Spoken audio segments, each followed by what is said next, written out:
Hello students, आज आम जल संबल विषय जानिबा। जल और यार वितरण विषय प्रथम आम जानिबा। जल एक नवीकरण योग्य या गुरुत्वपूर्ण संबल।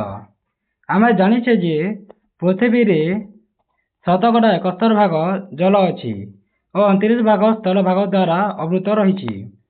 एणु पृथ्वी को एक जलीय ग्रह बोली मध्य कहा जाए। पृथ्वीर समस्त जल भाग विभिन्न महासागर व्यक्त होती। पृथ्वीर महासागर गुड़िकर 3 ରୁ 5 बिलियन वर्ष पूर्वे जीवजगत सृष्टि होता अनुमान कराए। एणु महासागर गुड़िकर विभिन्न प्रकार उद्भिद और प्राणी रहुथिबार किछि नया कथा नुहे। समुद्र जल लुणिया होइतिबारु ताहा मनुष्यर व्यवहार उपयोगी नुहे। पृथ्वी रे मिलुथिबा समस्त जलर शतकड़ा मात्र 2.7 भाग बा 2.7 भाग मधुर जल अच्छी। यार शतकड़ा 70 भाग अंटार्कटिका रे, ग्रीनलैंड रे और उच्च पर्वत शिखर मानकरे बरफ चादर आकार रही अछि।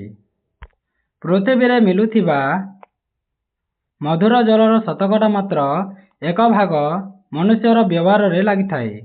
यह साधारणतः भूगर्भस्थ जल रूपे भूतल रे और भूपृष्ठ जल नदी और ह्रद मानकरे किंबा जलीय बाष्प आकार रे वायुमंडल रे रही थाए।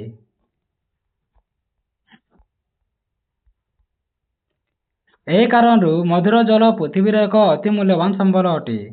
पृथ्वी रे थिबा जलर मोट परिमाण सर्वदा समान रही थाए।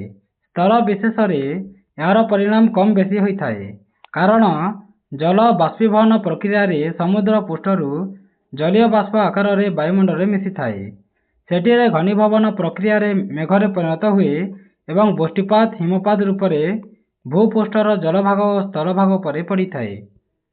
वृष्टि आकार रे स्थल भाग उपरे पड़ुथिबा जलर किछि अंश भूतल मध्यकु प्रवेश करी सेठारे भूगर्भस्थ जल रूपे संचित होई थाए। अवशिष्ट अंश झरणा, नदी, नाल आकार रे प्रवाहित होई पुनर्बार समुद्र में मिसी थाए। या को आमे जल प्रवाह मध्य कहि थाउ। जल सागर पृष्ठरु वायुमंडल भूपृष्ठ को और भूपृष्ठरु पुनर्बार सागर रे मिसिबा प्रक्रिया चक्राकार रे घटुथिबारु या को आमे जल चक्र मध्य कहि थाउ बा कहा जाए।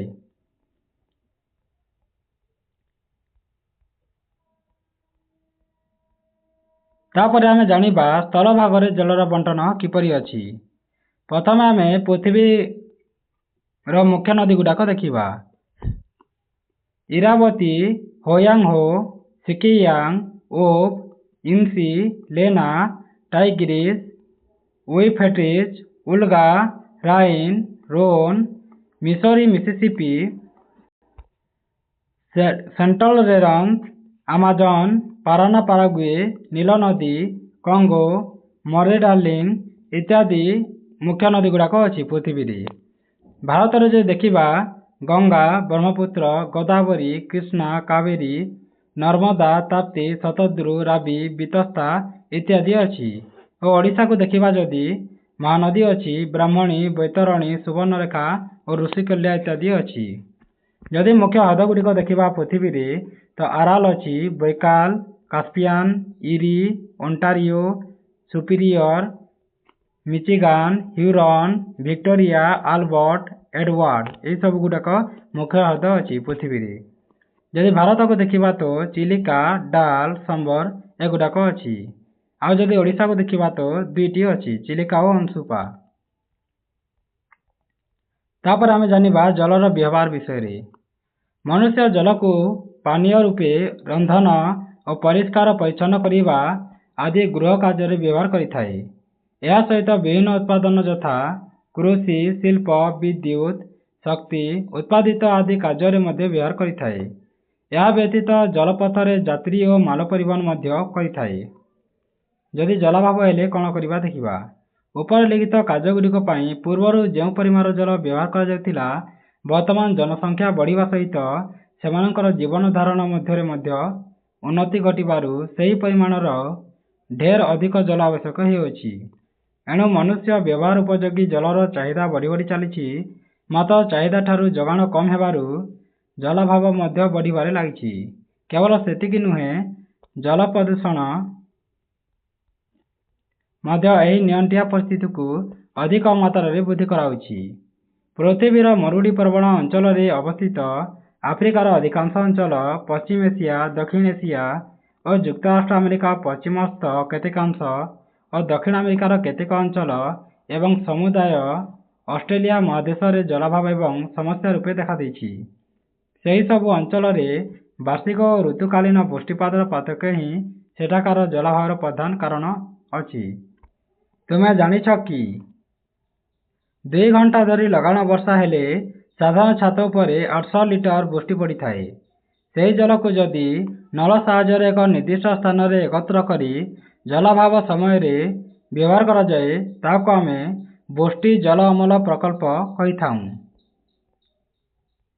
ତାପରେ ଆମେ ଜାଣିବା ଜଳ ସମ୍ବଳର ସଂରକ୍ଷଣ କିପରି କରିବା। ମନୁଷ୍ୟ ବ୍ୟବହାର ଉପଯୋଗୀ ଜଳର ଅଭାବ ବର୍ତ୍ତମାନ ପୃଥିବୀରେ ଏକ ଉତ୍କଟ ସମସ୍ୟା ହୋଇଛି। ଜଳାଭାବକୁ ରକ୍ଷା କରିବାକୁ ହେଲେ ଦ୍ରୁତ ଗତିରେ କ୍ଷୟ ହେଉଥିବା ଏହି ମୂଲ୍ୟବାନ ସମ୍ବଳର ସଂରକ୍ଷଣ ଅତି ଜରୁରୀ ଅଟେ। ଜଳ ଏକ ନବୀକରଣ ଯୋଗ୍ୟ ସମ୍ବଳ ହୋଇଥିଲେ ମଧ୍ୟ ପ୍ରଦୂଷଣ ଯୋଗୁଁ ମନୁଷ୍ୟ ବ୍ୟବହାର ଉପଯୋଗୀ ଜଳର ପରିମାଣ ହ୍ରାସ ପାଇବାରେ ଲାଗିଛି। ସେଥିପାଇଁ ଆମେ ବାରମ୍ବାର ବ୍ୟବହାର ହୋଇ ଅପରିଷ୍କାର ହେଉଥିବା ଜଳକୁ କଳକାରଖାନା, ଡାକ୍ତରଖାନା ଓ ସହରାଞ୍ଚଳର ନାଳ ନର୍ଦ୍ଦମା ଜଳ ଏବଂ ସାର ଓ କୀଟନାଶକ ବ୍ୟବହାର ହେଉଥିବା କୃଷି କ୍ଷେତ୍ରରେ ଜଳକୁ ପରିଷ୍କୃତ ନକରି ପ୍ରବାହ ଜଳରେ ମିଶିବାକୁ ଦିଆଯିବ ଅନୁଚିତ। ମୃତ ବ୍ୟକ୍ତି କିମ୍ବା ପ୍ରାଣୀର ଶବକୁ ନଦୀ, ନାଳ ଆଦିର ପ୍ରବାହ ଜଳରେ ପକାଇବା ଉଚିତ ନୁହେଁ। ଜଳ ଅମଳ ପ୍ରକଳ୍ପ ଦ୍ୱାରା ବୃଷ୍ଟି ଜଳକୁ ସଂଗ୍ରହ କରି ଶୁଷ୍କ ଋତୁରେ ବ୍ୟବହାର କରିବା ପାଇଁ ସାଇତି ରଖିବା ଆବଶ୍ୟକ। ବନୀକରଣ ଯୋଗୁଁ ଉଦ୍ଭିଦ ଆଚ୍ଛାଦିତ ଦ୍ୱାରା ବୃଷ୍ଟି ଜଳର ଗତିକୁ ମନ୍ଥର କରାଯାଏ। ଭୂଗର୍ଭରେ ସଞ୍ଚିତ ଜଳର ଅନାବଶ୍ୟକ ଏବଂ ମାତ୍ରାଧିକ ବ୍ୟବହାର ଓ ଅପଚୟ ବନ୍ଦ କରି ସଞ୍ଚିତ ଜଳର ପରିମାଣକୁ ବୃଦ୍ଧି କରିବା ଉଚିତ। ତାପରେ ଆମେ ଜାଣିବା ପାଣିର ବ୍ୟବହାର। ପ୍ରତି ସହରୀ ବ୍ୟକ୍ତି ଦୈନିକ ବ୍ୟବହାର କରୁଥିବା ଜଳର ପରିମାଣ ବିଷୟରେ ଜାଣିବା। ପାନୀୟ ଆକାରରେ 3 ଲିଟର ଯାଉଛି ଓ ରନ୍ଧନରେ 4 ଲିଟର, ସ୍ନାନରେ 20 ଲିଟର ଓ ଶୌଚ କରିବାରେ 40 ଲିଟର, ସଫେଇ କରିବା ପୋଷାକକୁ 40 ଲିଟର, ବାସନ ସଫେଇ 20 ଲିଟର, ଉଦ୍ୟାନ ବନ୍ଧରେ ଦେବା 23 ଲିଟର, ତ ମୋଟ 150 ଲିଟର ଆମ ପାଇଁ ଜରୁରୀ ହେଉଛି। ଜଳ ଅମଳ ପ୍ରକଳ୍ପ ଦ୍ୱାରା ବୃଷ୍ଟି ଜଳକୁ ସଂଗ୍ରହ କରି ଶୁଷ୍କ ଋତୁରେ ବ୍ୟବହାର ପାଇଁ ସାଇତି ରଖିବା ଆବଶ୍ୟକ। ବୁନ୍ଦା ଜଳସେଚନ ଓ ଛିଞ୍ଚା ଜଳସେଚନ ପ୍ରଣାଳୀ ଅନୁସରଣ କରି ଜଳସେଚନରେ ବ୍ୟବହୃତ ହେଉଥିବା ସେଚ ଜଳର ପରିମାଣକୁ ହ୍ରାସ କରାଯିବା ଆବଶ୍ୟକ। ଶୁଷ୍କ ଅଞ୍ଚଳରେ ସେଚିତ ଜଳ ଯେପରି ଶୀଘ୍ର ଶୁଖି ନଯାଏ, ସେଥିପ୍ରତି ସତର୍କତା ଅବଲମ୍ବନ ଆବଶ୍ୟକ। କୃଷି କ୍ଷେତ୍ରରେ ସେଚିତ ହେଉଥିବା ଜଳ ଯେପରି ହୁଡ଼ା ଭାଙ୍ଗି ନିମ୍ନକୁ ବହି ନଯାଏ, ସେଥିପାଇଁ ହୁଦାଗୁଡ଼ିକ ଦୃଢ଼ତା ଓ ସ୍ଥାୟିତ୍ୱ ପ୍ରତି ଦୃଷ୍ଟି ଦେବା ଆବଶ୍ୟକ। ନଦୀରେ ଆନିକଟ, ବ୍ୟାରେଜ, ବନ୍ଧ ତିଆରି କରି ବର୍ଷା ଋତୁରେ ନଦୀ ଦ୍ୱାରା ସମୁଦ୍ରକୁ ନିଷ୍କାସିତ ହେଉଥିବା ବିପୁଳ ପରିମାଣ ଜଳକୁ ନିୟନ୍ତ୍ରିତ କରାଯାଇ ବହୁମୁଖୀ ଆବଶ୍ୟକ ମେଣ୍ଟାଇବା ସହିତ ସମୟ ଉପଯୋଗୀ ସଯତ୍ନ ବ୍ୟବହାର ଓ ଆବଶ୍ୟକତାର ଗୁରୁତ୍ୱ ପ୍ରତି ଜନସାଧାରଣଙ୍କ ମଧ୍ୟରେ ସଚେତନତା ସୃଷ୍ଟି କରିବା ଦରକାର। ତୁମେ ଜାଣିଛ କି ଆନିକଟ, ବ୍ୟାରେଜ ଓ ଡ୍ୟାମ ବା ନଦୀବନ୍ଧ କହିଲେ ଆମେ କ'ଣ ବୁଝୁଁ? ଏଗୁଡ଼ିକ ମଧ୍ୟରୁ ପ୍ରତ୍ୟେକଟି ନଦୀର ଦୁଇ କୂଳରୁ ସଂଯୋଗ କରୁଥିବା କୃତ୍ରିମ ପ୍ରତିବନ୍ଧକୁ ବୁଝାଇଥାଏ। ଆମେ ଗୋଟିଏ ଗୋଟିଏ କରି ତାହା ଜାଣିବା। ପ୍ରଥମେ ଆମେ ଜାଣିବା ଆନିକଟ ବିଷୟରେ। ଏହା ପ୍ରାୟ 2 ମିଟର ଉଚ୍ଚତା ବିଶିଷ୍ଟ ପରସ୍ପର ସଂଲଗ୍ନ ବା ଲୌହ ଫଳକ ଦ୍ୱାରା ନିର୍ମିତ ହୋଇଥାଏ। ଏହା ଦ୍ୱାରା ନଦୀର ଜଳସ୍ରୋତକୁ ବାନ୍ଧି ରଖି ନଦୀ ଶଯ୍ୟାରେ ଏକ ଜଳଭଣ୍ଡାର ସୃଷ୍ଟି କରିଥାଏ। ବର୍ଷା ଦିନେ ଅଧିକ ହେଉଥିବା ଜଳ ଉପରେ ଦେଇ ବହିଯାଏ। ସେହି ଜଳଭଣ୍ଡାରରେ ଉଭୟ ପାର୍ଶ୍ୱକୁ କେନାଲ ଦ୍ୱାରା ଜଳ ନିଷ୍କାସନ କରି କୃଷି କ୍ଷେତ୍ରରେ ଜଳସେଚନ କରାଯାଇଥାଏ। ତାପରେ ଆମେ ଜାଣିବା ବ୍ୟାରେଜ ବିଷୟରେ। ଆନିକଟଠାରୁ ଏକ ଅଧିକ ଉଚ୍ଚତା ବିଶିଷ୍ଟ ଲୌହ ଫଳକ ସଂଯୋଗ କରି ନିର୍ମିତ ହୋଇଥାଏ ଏବଂ ଅଧିକ ଆୟତନ ଓ ଗଭୀରତା ବିଶିଷ୍ଟ ଜଳଭଣ୍ଡାର ସୃଷ୍ଟି କରି ବର୍ଷ ସାରା କେନାଲକୁ ଜଳ ଯୋଗାଇଥାଏ। ତାପରେ ନଦୀବନ୍ଧ ବା ଡ୍ୟାମ ବିଷୟରେ ଜାଣିବା।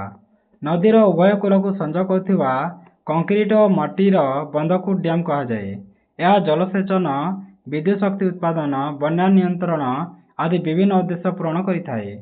ବ୍ୟାରେଜ୍ ଓ ଡ୍ୟାମ୍ ସହିତ ସଡ଼କ ସେତୁ ରହିଥାଏ, ମାତ୍ର ଅନେକ କ୍ଷେତ୍ରରେ ସେତୁ ନିର୍ମାଣ ହୋଇନଥାଏ।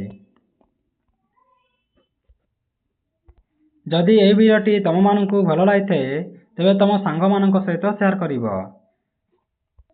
ଓ ସବସ୍କ୍ରାଇବ୍ ମଧ୍ୟ କରିଦେବ। ଧନ୍ୟବାଦ।